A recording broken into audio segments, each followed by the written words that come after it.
All right, so welcome back everybody to what will be the last episode of this series, this Let's Mix a Song series. Um, so I've done a mix down of what we had since the last episode and sent it to the band, and they've had a listen, and um, they had only a couple small notes um, of things to change.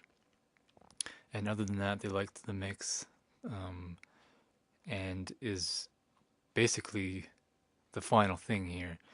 So I'll just go over a couple things here. First of all, the vocals here at the very end here, the last chorus and the second last chorus were too loud, and this was in certain spots. So some of the words he was saying was too loud. So I've already changed that, adjusted it, and come up with a more balanced volume in this section and as well in this section. So I've already done that. That was the main thing. Um, Another sort of note thing, but we talked about it and we decided that we weren't going to change it. Was the intro? Yeah, the intro was a little bit too busy. Um, One of the band members thought this, and then we kind of talked it all through, and we felt that it actually works with the song. So having it kind of busy drops out, comes into a more of a focus, um, is good, and it works with the song. But also, having to do with this is we were thinking of ways to change it. So we either mute the main guitar, the rhythm guitar, until the solo drops out, and we thought that that would sound kind of weird, and I think it does. I'll demonstrate some of these things, but also to turn the guitar down in volume would maybe do something good. So let's have a listen with it muted, because it's always good to actually hear it and then decide later, not just kind of think about it in your head and then decide about it. So let's hear with the guitar here muted until the solo drops out.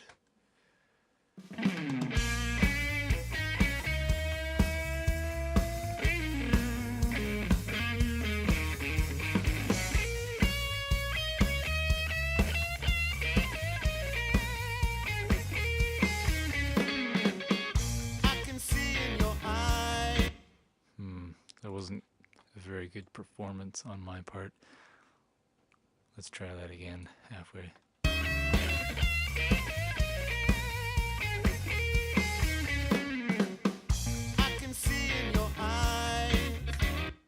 Well, anyways, I think you kind of get the point. It's a little bit empty. Like the guitar solo is there, it's doing things, but it was recorded in the background of a rhythm guitar. So it's feeding off of that, first of all. But also, there's not very many notes. So all this energy that is kind of there, or at least was there, is kind of not there anymore. So muting this guitar up until that point is not desirable. So let's try doing a volume change, just for shits and giggles. So let's try about 3 dB less, see what that sounds like.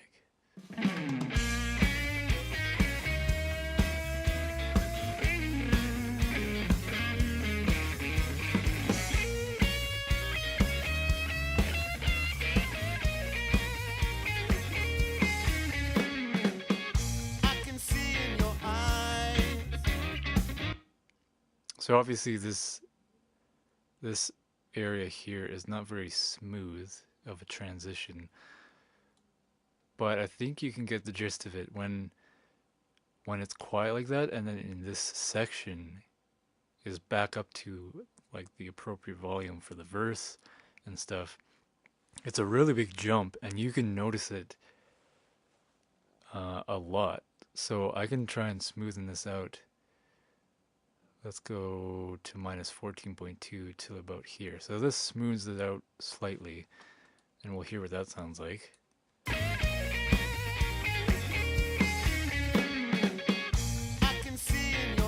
So that's just too much of a volume jump. And I'll play what we had before.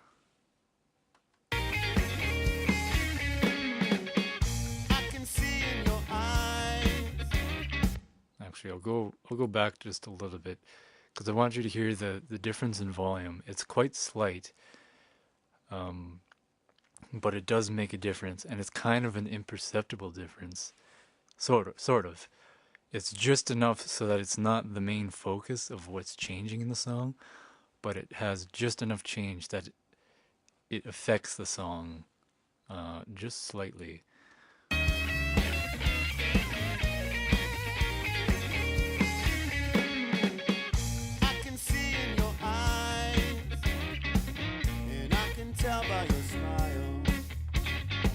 Especially when the vocals stop, you hear that guitar, it's quite loud compared to what it was over here. So the difference in numbers, I'm going to show you, minus 10.3 and minus 9.2. So that's 1.1 dB of difference between the two areas of the song. And on top of that, we're doing about 1.5 dB of sidechain compression. So every time the guitar solo comes in, it's turning down the guitar about a dB and a half on average. And between those two, it's making quite a big difference as far as the focal point of the song. It's centering around the guitar solo, but just enough so that it's kind of not really noticeable unless you paid attention to it quite in detail. And that's the kind of thing that I'm going for, is it's just that difference that makes the sound, or makes the song better, but it's not like a focal point. Like you're gonna hear it and that's where you're gonna concentrate on, because you don't want to concentrate on that. You want to concentrate on the energy, and then the drop of energy, and then the focus.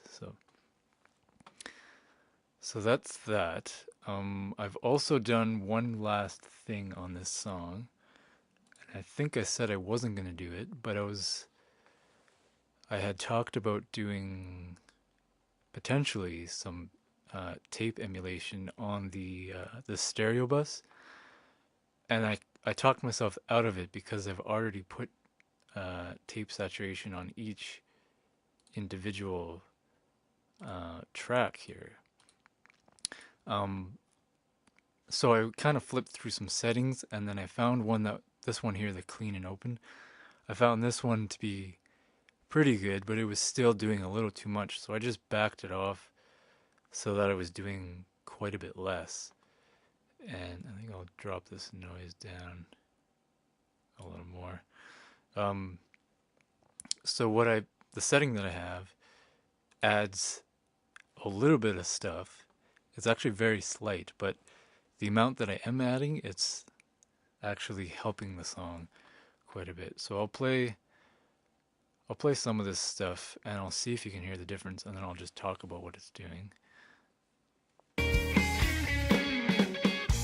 can see in your eyes, and I can tell by your smile that you've been all over town.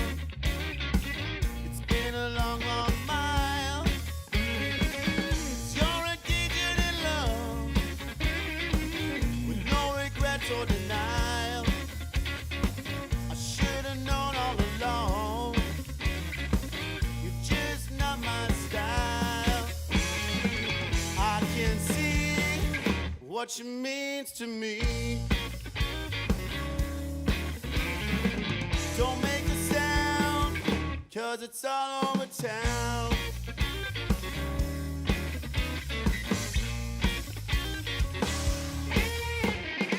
I saw you just the other day. No. So the biggest difference is the top end. You can hear a little bit more of a shimmer. It's sort of giving it that airiness, but mostly like a shimmer.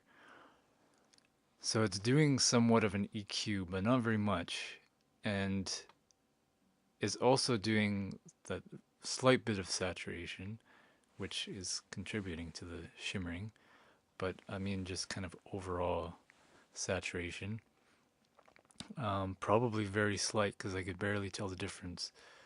The biggest difference you can hear is on the cymbals, so especially the hats, you can hear a slight bit of shimmer, and then the snare opens up a little bit. It's a little bit more high-end information in there, and I think it opens up the vocals a little bit as well.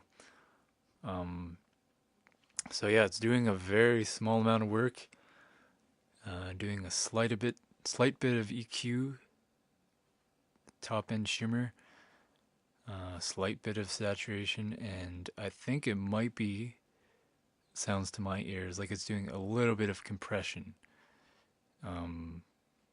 like tape compression that you would normally get, and it's a very slight amount. So I put it on, I fooled around with it, and then came up with this setting, and it seems to work quite nicely.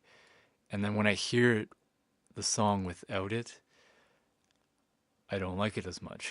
So that's how I decided to keep it, is that I don't like the song as much without it. So yeah, and I've played around with the effects here. I've turned it down, turned it back up, and I felt that turning it down took away a little bit too much. I was kind of happy with minus 0.41, but it was still like a little bit, just not enough effects. 0 on first glance kind of feels like a lot of stuff going on, but without it, it just kind of feels a little bit of like there's character missing or something. So all these reverbs in this, like the doubler, chorus, that kind of stuff, it's kind of really giving the song the character that I was kind of hearing all throughout this mixing process. So I'm happy with the effects level as well. And having said that, I'm happy with basically everything. The band's pretty much happy with everything now that I've changed this volume in the vocals here. So that wraps everything up in this series. But what I will do is I'll play the song for one last time, and I'll take all the inserts off to begin with and all the sends off. And once we get somewhere close to like a third of the way, I'll turn on all the inserts, and that way you can hear all the processing that I've done. You can contrast the two. And then towards the last third of the song, or maybe just the last half of the song, I'll add in all the effects, and then you can hear the song in contrast without the effects and then with the effects, and it's all just going to be on the fly here. So yeah, here it goes.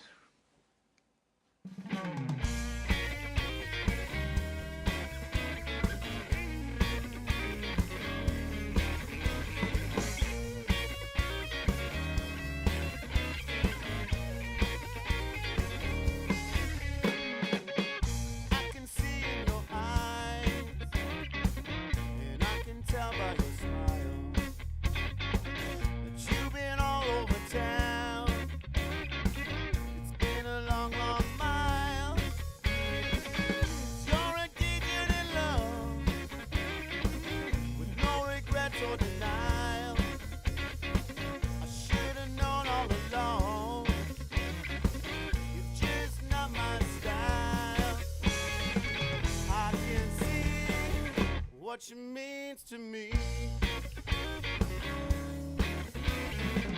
Don't make a sound, 'cause it's all over town. Here comes the inserts. Saw you just the other day. No, it wasn't too much. I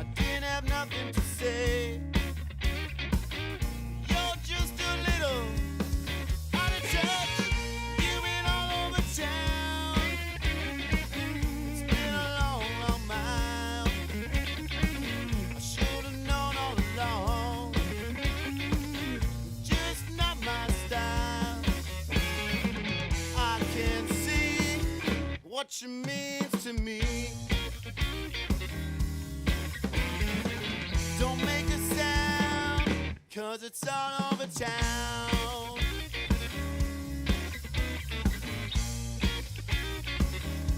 It's all over town, baby.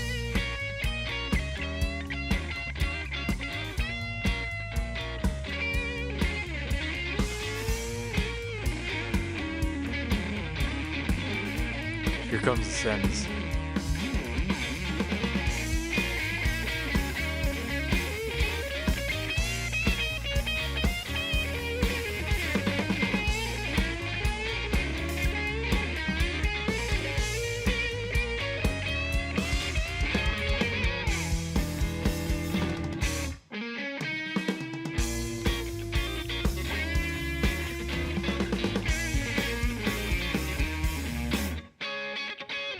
Walking down the line, it's so hard for me. I get crossed in your wires. I'm blinded, but I can see that you've been all over town. It's been a long, long mile. I should have known all along. You're just not my style. I can see what she means to me. Don't make a sound, 'cause it's all over town.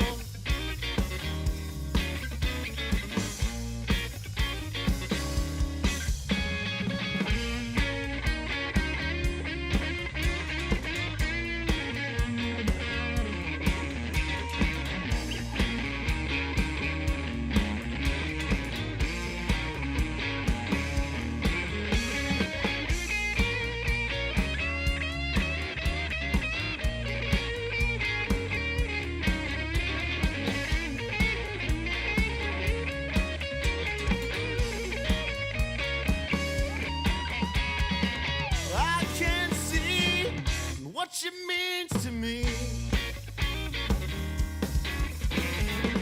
Don't make a sound, 'cause it's all over town.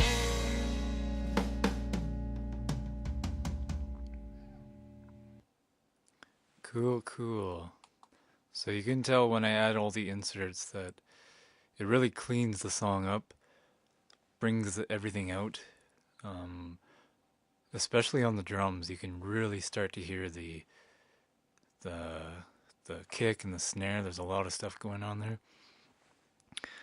as far as processing and stuff, and the cymbals and stuff. And then the bass and the guitar, there's quite a bit of difference. Vocals, there's a lot of clarity, and just volume leveling.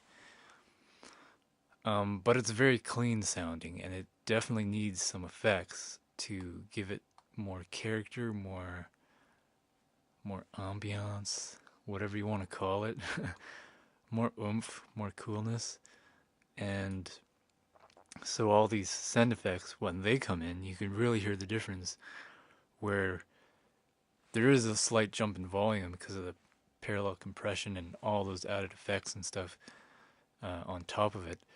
But it really gives it that nice wash kind of sound. I don't know how to call it, but it's like it kind of warms it up. It shimmers it. It gives it a nice gloss. I don't know what you would want to call it, but it's that last touch.